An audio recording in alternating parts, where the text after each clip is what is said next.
Et nous sommes de retour au plateau pour la suite de cette émission. Nous abordons notre deuxième sujet. Nous prenons la direction du Sahel vers une exportation du conflit russo-ukrainien. C'est notre interrogation, une interrogation suscitée par les dernières informations, les informations fournies par les renseignements russes, comme quoi ils auraient appuyé les Touaregs dans les combats contre l'armée malienne et les éléments de Wagner, selon les propos donc des renseignements ukrainiens. Et on craint, dans les conséquences d'une telle annonce, et si elle est vérifiée, qu'on vive finalement une exportation du conflit russo-ukrainien, puisque ce qui pourrait peut-être justifier une telle implication, c'est la Russie qui sera aux côtés du Mali et donc des pays du Sahel. Est-on en train de vivre ou de nous tourner plutôt vers une exportation du conflit russo-ukrainien dans le Sahel, où on va peut-être assister à des combats entre Russes dans un camp et Ukrainiens dans l'autre? Nous nous interrogeons. Je veux toujours commencer par vous. Russes, donc, vous avez suivi cette annonce des services de renseignement ukrainiens, annonce qui a suscité beaucoup de réactions dans l'opinion surtout. Est-on en train de faire un pas vers une exportation de ce conflit russo-ukrainien? Bon, alors, déjà, il faut faire attention. C'est qui fait l'annonce? Les renseignements russes. Ukrainiens. Oui, mais via quel média? Ok. Voilà. Donc, il y a quelque chose qui, disons, d'ailleurs, c'est la première des choses, c'est qu'il faut que l'information nous appartienne. Au risque d'utiliser parfois des termes, des mots, des syntaxes, en fait, qui ne nous définissent pas. Quand on dit exportation du conflit russo-ukrainien, pourquoi on veut circonscrire le phénomène qu'il y a en Afrique au simple conflit russo-ukrainien, alors qu'on sait tous qu'il s'agit plutôt de, comment dirais-je, alors, on va dire de l'accaparement du continent africain, des prétentions de plusieurs États sur le continent africain. Et il ne s'agit pas que des Russes, il ne s'agit pas que des Ukrainiens. Sauf que dans le cas du Sahel, justement, il n'y avait pas de conflit ouvert entre deux nations, clairement. Il n'y a pas un d'un côté et l'autre qui, parce que l'un soutient celui-ci, moi aussi je vais tout soutenir l'autre. Attention, le conflit au Sahel démarre bien avant qu'il y ait un conflit russo-ukrainien. Justement. Le problème du Sahel est un problème qui va sur un bon nombre d'années et qui est instrumentalisé, et on sait tous par qui. Instrumentalisé, mais on ne voit pas les belligérants, l'un soutenant un camp clairement qui va tirer directement sur l'autre camp. Ah ben si, on les a vus. Si par exemple on prend, je prends un exemple banal, quand la dernière friction qu'il y a entre l'Algérie et le Maroc à propos de la République sahraoui, la sortie du Maroc à l'époque de l'OUA, pourquoi ça se passe? C'est parce que Edem Kodjo à un moment reconnaît la République sahraoui. On est déjà dans les années, je sais pas combien. Donc ce sont des frictions qui datent d'un bon nombre d'années. La volonté de vouloir amputer le Mali de ce qu'on appelle l'Azawad, les prétentions, économiques, les prédations économiques sur les richesses du Niger, du Mali, le Tchad à l'époque avec le conflit et la Libye, la bande d'Aouzou, la guerre du Biafra au Nigeria, on a rêvé la scission du Nigeria, les prétentions sur le Congo, la répression de l'UPC au Cameroun. En fait, c'est récurrent. L'Angola avec Savimbi et son groupe. Mais c'est récurrent. Donc, comment dirais-je, il faut que les gens comprennent qu'il s'agit de prétentions mondiales où des pays se disputent le classement. On veut savoir qui est le premier. Il y a une redistribution du classement au niveau des puissances mondiales. Et le faiseur de roi, c'est le continent africain. Sauf que le problème avec le continent africain, c'est que c'est un faiseur de roi qui ne connaît pas son importance, il ne connaît pas sa place, qui n'a pas l'organisation et qui n'a pas, si vous voulez, le positionnement adéquat. Parce que le faiseur de roi, c'est lui qui finalement décide de qui il soutient. Alors qu'en Afrique, ce qui se passe, c'est que par automatisme, l'Afrique soutient celui qui a gagné. Il ne soutient pas celui qui se bat pour ses intérêts. Je ne sais pas si tu vois un peu la nuance. Je suis dans votre logique. Donc, c'est un faiseur de roi. Tout le monde a besoin de ses ressources. Est-ce la même réalité au Sahel aujourd'hui, quand on voit le Sahel, en quoi? Alors, tu vois, je t'explique. Le Sahel, lorsqu'on communique dessus, c'est pour ça que je dis il faut qu'on maîtrise notre communication. Lorsqu'on communique sur le Sahel, nous qui sommes sur le plateau, on voit souvent en termes de pays. Les autres qui se disputent l'Afrique ne voient pas en termes de pays, ils voient en termes de région. Oui. Donc, leur prétention va au-delà des frontières coloniales qui nous ont été imposées. Eux, ils sont dans une exploitation de région. Ils sont dans, comment dirais-je, qui va avoir les ressources, qui va avoir le potentiel de consommateur que va devenir l'Afrique. Qui va avoir les contrats? Alors, on va circonscrire le sujet, si vous permettez. La dernière annonce des services des renseignements russes, vous pensez que c'est pour avoir la domination, c'est pour avoir les contrats au Sahel? C'est pour ça, je précise, je t'ai posé la question de savoir qui... Alors, tu dis les renseignements russes. Quel est le média qui donne l'information? Est-ce que c'est un média occidental ou c'est un média pro-russe? L'information vient de... Est-ce que c'est nous qui sommes à la base? Est-ce que c'est le... Alors, ils l'ont donné par leurs médias et relayé par des médias occidentaux. Si c'est la réponse que vous voulez. Oui, ils ont les médias occidentaux. Bien sûr. Mais il faut rappeler que RT, un média russe, a également confirmé de telles informations. Il a confirmé qu'ils sont sur le théâtre d'opération au Sahel. Oui. On est d'accord. Oui. Mais ils n'ont pas confirmé que c'est le conflit strictement russo-ukrainien qui se déporte là-bas. Ça, c'est justement une interrogation que je vous fais aux Russes. C'est une interrogation que je vous fais. Ça serait réducteur de le résumer là-bas. On sait tous bien que la Russie, la Chine ont un positionnement, disons, conflictuel avec le reste des pays occidentaux, c'est-à-dire l'Europe et les États-Unis. Oui. Donc, réduire cette friction entre occidentaux, russes et chinois, au simple conflit russo-ukrainien, c'est tendancieux. Dernièrement, quand M. Macron fait son discours, bien qu'il voit la contestation africaine, bien qu'il voit les restrictions, même au niveau des gouvernements africains, bien qu'il voit, les critiques qui sont apportées, il fait quand même un discours pour préciser qu'ils seront là et qu'il sera nommé un officier pour le commandement africain. Malgré que la présence occidentale soit critiquée dans tout ce qui est élite africaine, débat sur l'indépendance de l'Afrique, son économie et ainsi de suite, on a précisé le commandement africain pour l'Afrique, Africom, pour l'Afrique, qui est celui des Américains. Le dernier, comment ça s'appelle, les dernières ressources africaines trouvées sont encore des ressources qui sont sous négociation, exploitation, expertise d'États qui ne sont pas les nôtres. Tout à l'heure, on avait un sujet sur le Nigeria, débat sur la vie chère. Le Nigeria, oui, c'est 250 millions de personnes, mais le Nigeria, c'est un pays sous-développé. On ne précise pas.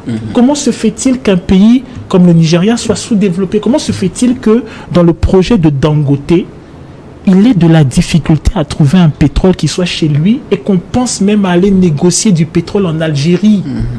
Alors revenons à la question. Donc pour revenir à la question, non, il ne s'agit pas d'une exportation de conflit russo-ukrainien, non. Il s'agit d'un conflit qui est pérenne, qui est sur le continent africain, où des forces occidentales s'opposent aux prétentions russes, aux prétentions asiatiques, et ainsi de suite, et où ces prétentions occidentales tiennent à leur numéro dans le classement mondial. La France n'a pas envie de quitter la 4e place pour aller à la 10e place. Les États-Unis n'ont pas envie d'aller à la 2e ou la 1re place pour se retrouver à la 5e place.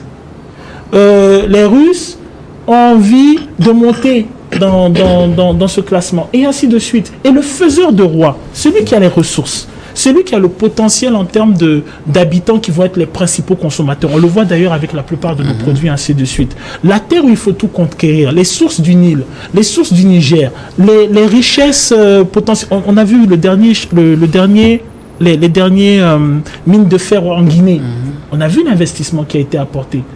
Ce capital-là qui fera de celui qui mettra la main sur cela un roi, c'est l'Afrique qui le détient. Mais malheureusement, comme je dis, les Africains n'ont pas, sont dans un automatisme que le monde a compris, qui consiste à se dire, ok, on va suivre le plus fort. Donc finalement, quand les gens viennent sur le théâtre africain, ils ne regardent pas les prétentions africaines, ils se chargent de situer entre eux, dans leur conflit, qui est le plus fort, parce qu'ils se disent l'Africain ralliera.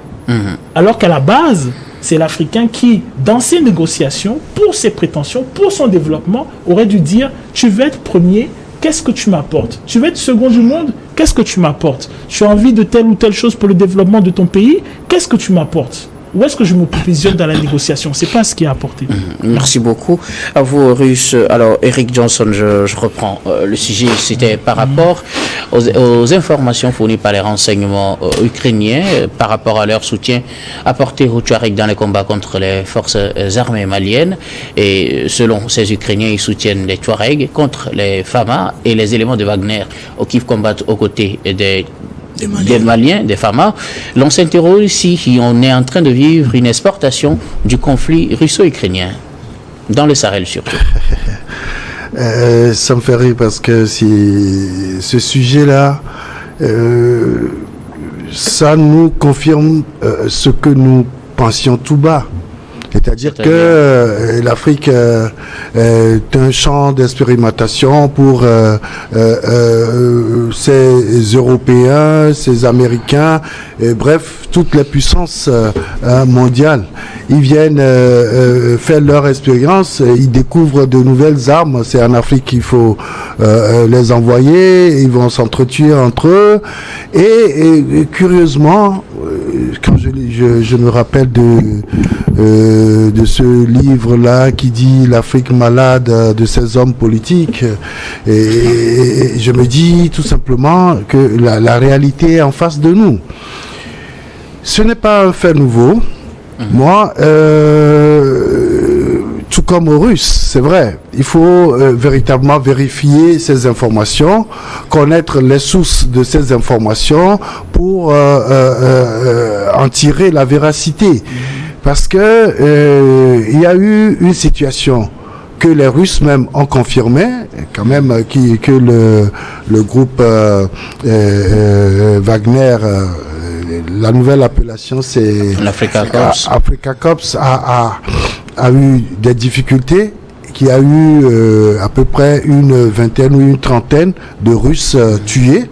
Et donc, parce qu'on est en conflit contre l'Ukraine peut aussi profiter pour dire que bon voilà, nous sommes à côté et nous évoluons avec les groupes terroristes ou djihadistes, je ne sais pas quel nom, quel adjectif encore leur attribuer. Toutefois, je dis il faut que nous les Africains nous soyons quand même intelligents. Nous ne fabriquons pas d'armes. Mais nous utilisons aujourd'hui plus d'armes que quiconque. Les gens, ils viennent, ils nous disent, nous voulons vous aider. Jérôme disait tout à l'heure que nos chefs d'État ou nos hommes politiques, quand ils ont besoin de nous pour se faire élire, ils nous disent et ils nous promettent tout ce qu'il y a de plus beau sur cette terre. À la fin, c'est eux-mêmes qui s'enrichissent. Ils ne font rien pratiquement aux populations. Les populations triment, tirent le diable par la queue. Mais c'est la même chose que ces Européens-là nous font, ces pays développés là nous font. C'est-à-dire, je ne vois pas souvent le lien. Le lien, c'est qu'ils viennent nous promettre des choses. Comme quoi? Dans ce contexte, oui, de conflit. Les Russes ne sont pas là pour les beaux yeux des Maliens, ni des Burkinabés ou des Maliens. Vous pensez qu'ils ne tiennent pas leurs promesses? Des Nigériens. Vous pensez qu'ils ne tiennent pas leurs promesses? Mais quelles promesses? Qu'est-ce qu'ils peuvent tenir comme promesse? Justement, les aider à retrouver la souveraineté de leur territoire, l'intégrité de leur territoire. Mais attends, moi je me dis, ils sont là rien que pour leurs intérêts. Personne ne vient nous aider pour notre stabilité, pour notre développement. Tout le monde vient pour ses intérêts. Les Russes, ils sont là, ils disent, bon, les Français ont pollué l'atmosphère, nous, on les a chassés, on va profiter, parce que comme on dit, la nature a horreur du vide, donc il y a un vide, il faut le combler. Ils viennent, ils disent, nous allons en quelques jours, en quelques mois, faire bouter les djihadistes là, du territoire. Sauf que les Russes n'ont pas fait cette promesse, en tout cas, à ce que je sache. En tout cas, en matière de temps, quelques mois, on va faire partie telle. Oui, moi, tu sais, nous lisons un peu ce que ces gens-là promettent. Sinon, certains dirigeants ne les suivraient pas. Parce qu'il y a des gens qui étaient déjà là. Et ils avaient pour objectif de lutter contre le terrorisme sur nos territoires. Mais au bout de plusieurs années, où sont les résultats? Mais c'est les populations qui s'appauvrissent davantage, malheureusement pour nous. Et je dis, il faut que nous, Africains, que nous ouvrons véritablement les yeux pour voir. On est là, et n'importe qui vient nous dire que, mais attends, chez nous, il y a tout, vous voyez, mais derrière, quand vous étudiez tout ça, mais ils sont encore derrière, puisque c'est eux qui vendent les armes à ces groupes terroristes. Nous ne fabriquons pas d'armes. Mais nous les quand vous les mettez tous dans le même bateau, est-ce que vous ne voyez pas que finalement, selon ces informations, si ces informations sont avérées, on dit qu'ils vendent tous des armes aux terroristes, mais voilà que les terroristes font partie d'un camp qui tue l'autre. Oui, mais ils sont tous dans le même bateau. Ceux qui aident les terroristes, mais ils sont comme ceux qui assistent nos États. Parce que derrière, lorsque ce conflit-là va finir, ils seront où? Ils vont se retrouver où? Ils feront quoi après? Alors qu'ils sont là pour leurs intérêts. Est-ce qu'ils en ont véritablement bien tiré pour laisser le terrain? Non. Mais ce qui se passe en Ukraine, tout le monde sait. La Russie a attaqué l'Ukraine pour une politique d'expansion territoriale. Mais si ça se retrouve ici... Bon, le narratif russe n'est pas carrément le même. Hein. Pardon? Le narratif russe pour les causes de cette attaque n'est pas le même. Mais attends, alors, je vous laisse continuer. Attends, chaque jour, on revendique la prise d'une portion de l'Ukraine. Mais c'est pourquoi? On me dit pas qu'on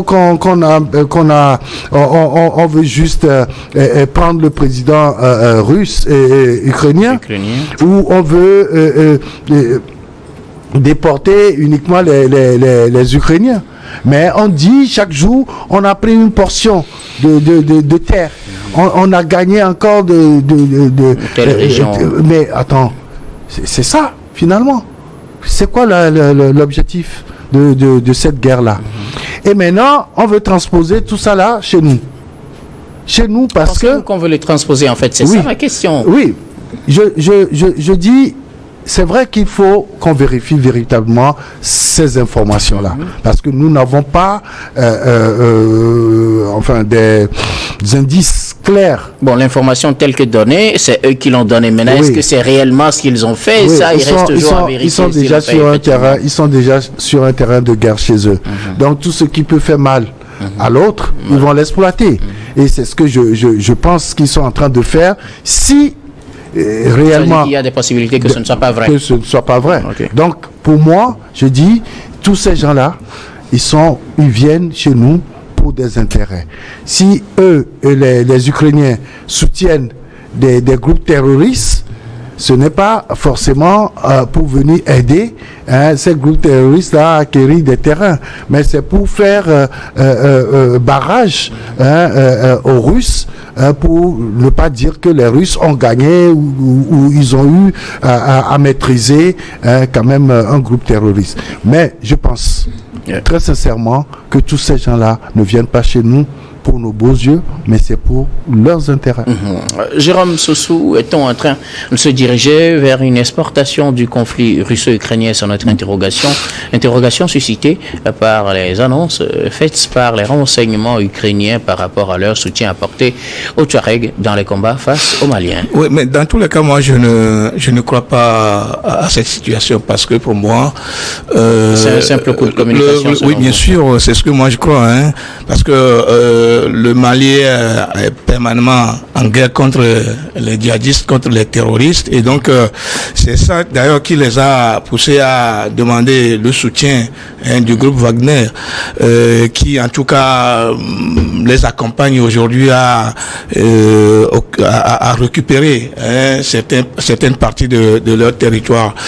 Et je crois que si véritablement l'annonce l'a faite s'avérait, je crois que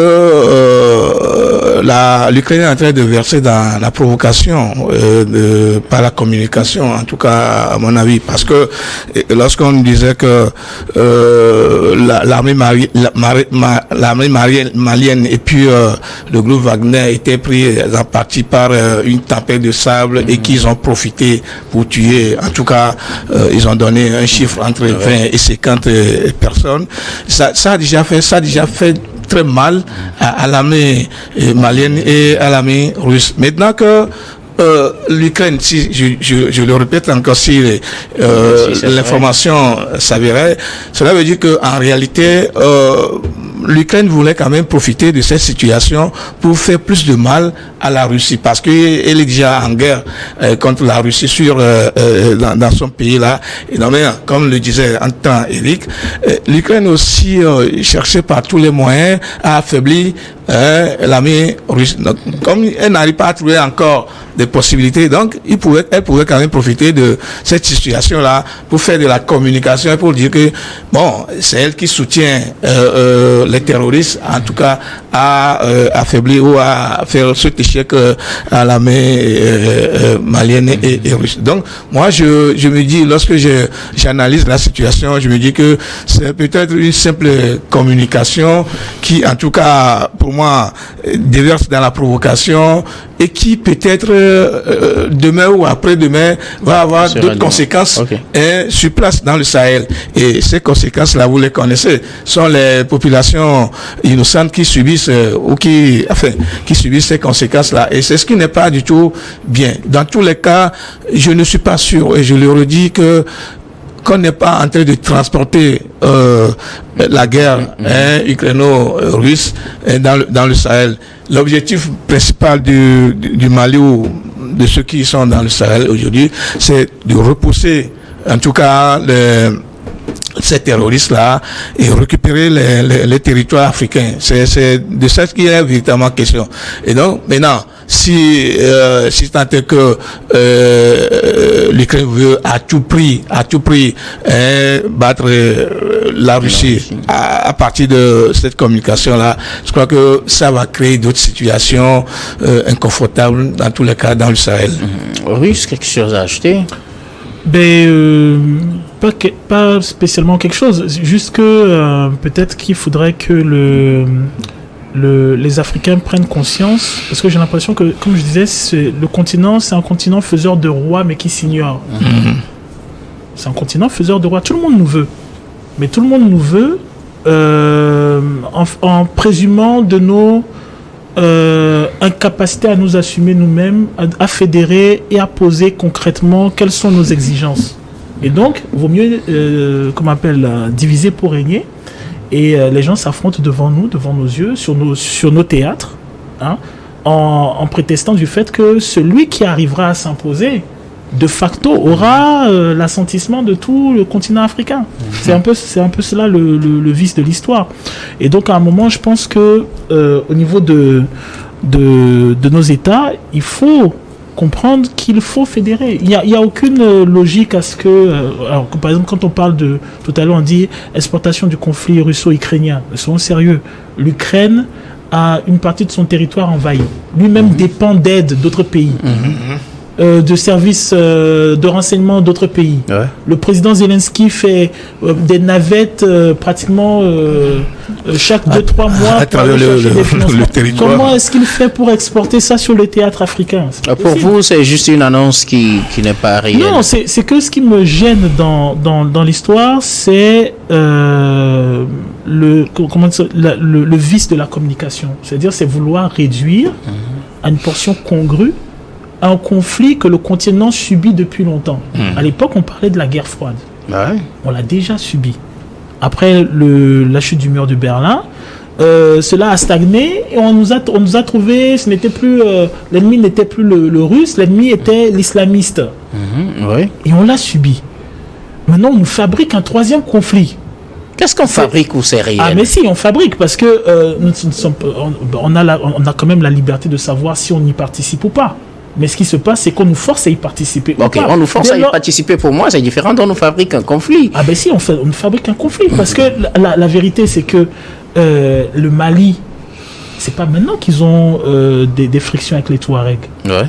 Ils savent comment régler leurs frictions. On ne parlait pas de scission du Mali à cause d'un problème Touareg. Tout le monde savait que les Maliens n'ont pas dans, qu'on appelle la projection, une scission de leur territoire. Lorsqu'il y a un problème corse en France, à aucun moment on ne mentionne d'une scission, de partition de la Corse. Sauf que les Touaregs ont demandé cela. Ils ont demandé cela avec leur état l'Azawad. Alors, les Touaregs, de façon séculaire, même avant que le Soudan français ne soit créé, ont toujours eu un contentieux avec les empires. Effectivement. Un bon nombre de souverains des empires, notamment Songhai, ont été assassinés par les Touaregs. Donc c'est quelque chose de séculaire. Mais après, la beauté de l'Afrique veut que des alliances, des négociations, des fraternités font qu'ils comment dirais-je, s'inscrivent dans la plénitude d'un peuple. Et donc, il appartient aux Maliens de décider, avec les peuples qui le constituent, de son avenir. Il n'appartient pas à des cellules obscures, des multinationales obscures, des groupes de pression obscurs dont on ne sait même pas. Parce que après, c'est facile, c'est pour ça que je dis qu'il faut faire attention avec la communication. On dit les islamistes. Mais jusqu'à présent, en réalité, qu'est-ce qu'ils ont revendiqué? C'est quoi les revendications? On a eu une attaque dans le Nord Togo. Ok. Mais en vrai, le groupe, qu'est-ce qu'il revendique? Il revendique quoi? Il veut faire quoi? Une scission du Togo musulmane? C'est-à-dire, il revendique quoi, le groupe? On a juste des groupes qui attaquent et maintenant on a étiqueté. On dit non, ils sont islamistes. Non, c'est Al-Qaïda. Non, on met une étiquette. Sauf qu'ils ont des noms. Non, ils ont des noms. Il n'y a pas de problème. Mais ils revendiquent rien. Fondamentalement, c'est quoi la revendication? Actuellement, de façon rapidement, factuellement, on coupe une partie du Niger, on coupe l'Azawad, on leur remet. Comment ils gèrent le pays? Avec l'aide de qui? C'est qui est derrière? Qui va financer? C'est des interrogations qu'on se fera sûrement. Malheureusement, l'État. On va se faire ces interrogations dans un autre numéro. C'est l'heure du journal. Rapidement seulement. D'accord, je peux ajouter une petite phrase. C'est par rapport à l'Ukraine. Autant la Russie a des groupes de mercenaires comme Wagner ou Africa Corps. Autant l'Ukraine a aussi ces groupes-là qui interviennent ailleurs autre que sur le territoire. Merci beaucoup à vous. Nous allons marquer la pause pour le journal, puis on revient juste après pour la suite de cette émission.